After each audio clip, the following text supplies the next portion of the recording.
और आपको बताएं जमानत मंजूर हो गई है। अहम खबर, साबिक वजीर आजम पाकिस्तान मियां मोहम्मद नवाज शरीफ की जमानत मंजूर हो गई है। आज की ताज़ा तरीन और अहम खबर आपको दे रहे हैं। साबिक वजीर आजम पाकिस्तान नवाज शरीफ की जमानत मंजूर हो गई है और इसी पर आपको बताएं तैयब बलोच बोल न्यूज के नुमाइंदे हमारे साथ मौजूद है। तैयब बलोच, बताइएगा क्या फैसला आया?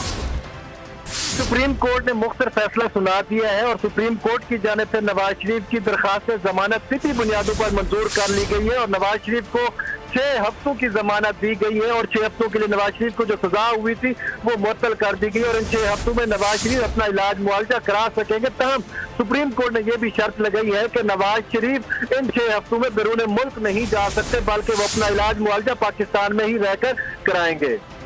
और ये फैसला जो है वो चीफ जस्टिस आसिफ खान ने पढ़कर सुनाया।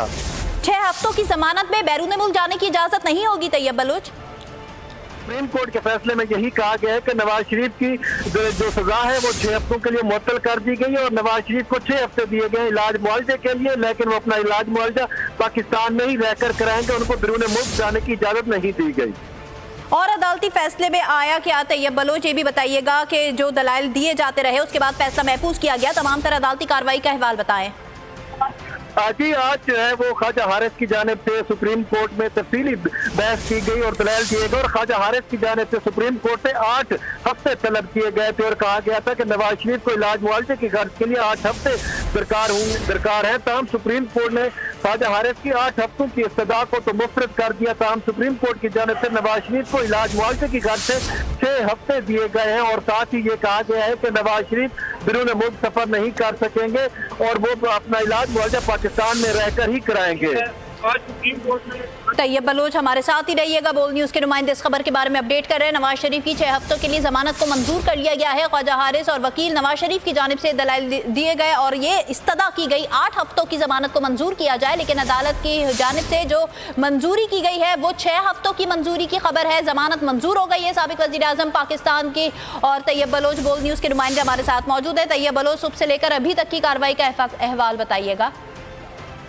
जी, आज जो है वो चीफ जस्टिस आसिफ खान खोसा की सरबराही में 3 रुकनी बेंच ने ये समाअत मुकम्मल की थी और दोनों फरीकैन की जानिब से यानी कि नायब की जानिब से और नवाज शरीफ के वकील ख्वाजा हारिस की जानिब से तफसील दलाइल दिए गए थे और दलाइल मुकम्मल होने पर अदालत ने यह फैसला महफूज किया था और तमाम अब अदालत की जानिब से फैसला सुना दिया गया और फैसले में 6 हफ्तों के लिए नवाज शरीफ को इलाज मुआवजे की इजाजत दी गई है और नवाज शरीफ की जो सजा है वो 6 हफ्तों के लिए मुअत्तल की गई और कहा गया है कि नवाज शरीफ पाकिस्तान में ही रहकर अपना इलाज मुआवजा जो है वो करा सकेंगे। और दौरान समाज जो है वो नवाज शरीफ के वकील ख्वाजा हारिस की जानिब से सुप्रीम कोर्ट से 8 हफ्ते तलब किए गए थे और कहा गया था कि नवाज शरीफ ज़हनी दबाव, हाइपरटेंशन, गुर्दे के मर्ज और अर्ज़ दिल में मुब्तला है और उनकी एंजियोग्राफी भी होना है।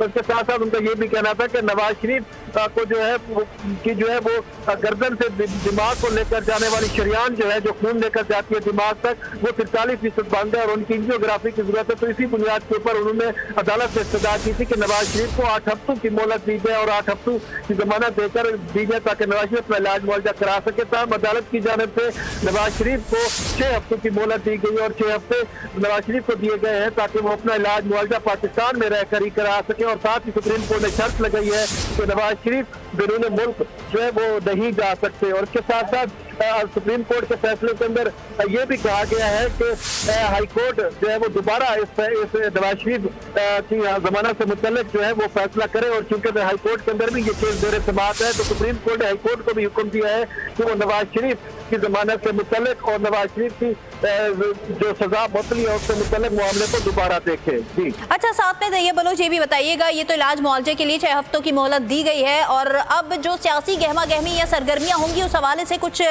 बताया गया है या उसकी इजाजत नहीं होगी? अभी सुप्रीम कोर्ट के फैसले के अंदर नवाज शरीफ को बैरून मुल्क जाने की इजाजत तो नहीं दी गई। तब ये कहा गया है कि नवाज शरीफ पाकिस्तान में रहकर अपनी मर्जी से अस्पताल से इलाज करा सकते हैं और वो जिस मेडिकल बोर्ड का कहेंगे वो मेडिकल बोर्ड जो है वो नवाज शरीफ को इलाज मुआवजा फराहम करेगा। और इसके साथ साथ अदालत का ये भी कहना था कि नवाज शरीफ जो है वो 6 हफ्ते में अपना तमाम इलाज मुआवजा जो है वो मुकम्मल कर लें। और बिल्कुल सही। तैयब बलोच हमारे साथ ही मौजूद रहिएगा। सीनियर सहाफ़ी तज़कियाकार नज़ीर लगारी साहब हमारे साथ मौजूद है। नज़ीर लगारी साहब, 6 हफ्तों की जमानत मंजूर हो गई है लेकिन साथ में बैरून मुल्क जाने की इजाज़त नहीं होगी, क्या कमेंट करेंगे इस फैसले पर आप? ये एक अच्छा फैसला है, अगरचे ये एक यूनिक फैसला है और तारीख में शायद इसकी मिसाल नहीं मिलेगी कि किसी महदूद मुद्दत के लिए पेरोल पर रिहाई हुई है लोगों की, बहुत से लोगों की होती रही है कि पेरोल पर छोड़ दिया गया और उनकी कैद जो है वो शुमार होती रही है, लेकिन इस तरह नहीं हुआ है कि एक महदूद मुद्दत के लिए जमानत दी जाए। ताहम सुप्रीम कोर्ट ने एक नई मिसाल कायम की है। अगर माजी कोई ऐसी मिसाल हो तो कम से कम मेरे इल्म नहीं है, और ये एक बहुत बड़ी मिसाल है और मौका दिया गया है कि मैं नवाज शरीफ अपना इलाज करवाएं, अपने टेस्ट करवाएं, और ये 1.5 माह की मुद्दत है और 1.5 माह की मुद्दत के बाद की सूरत हाल का नहीं है अंदाज़ा। अगर फिर ख्वाजा हारिस आते हैं और कहते हैं कि जी मेरे क्लाइंट की मुद्दत अगरचे ख़त्म हो रही है लेकिन इलाज में पुरानी चीज़ रह गई, तो फिर नए सिरे से कोर्ट को नई सूरत हाल को फेस करना पड़ेगा और नई सूरत हाल में नया फैसला देना पड़ेगा। ताहम ये फौरी तौर पर यह होगा कि मियां नवाज शरीफ उस स्ट्रेस से बाहर आएंगे जो जेल में होते हुए वो महसूस कर रहे थे, और जेल से बाहर आने के बाद उनको किसी भी अस्पताल में पाकिस्तान के अंदर अपना इलाज कराने की जो है आज़ादी होगी, सहूलत होगी। अब देखना यह है कि वो कहाँ इलाज करवाते हैं। दिल के अमराज से हॉस्पिटल यहाँ कराची में बहुत अच्छा है और सक्खर में जो बना है वो भी अच्छा है। खुद लाहौर में भी कई ऐसे अस्पताल हैं, लेकिन उन्हें एक से ज़्यादा बीमारियां हैं। गुर्दों की बीमारी है, हेपेटाइटिस है, ब्लड प्रेशर है, शुगर है, ये सारी बीमारियां उनके साथ हैं। अगर बीमारियों की बुनियाद पर दिया गया है तो शायद ये एक्सटेंड भी हो सके। बिल्कुल सही नज़ीर लगारी साहब, दोबारा भी इसी खबर पर आपसे राब्ता करेंगे।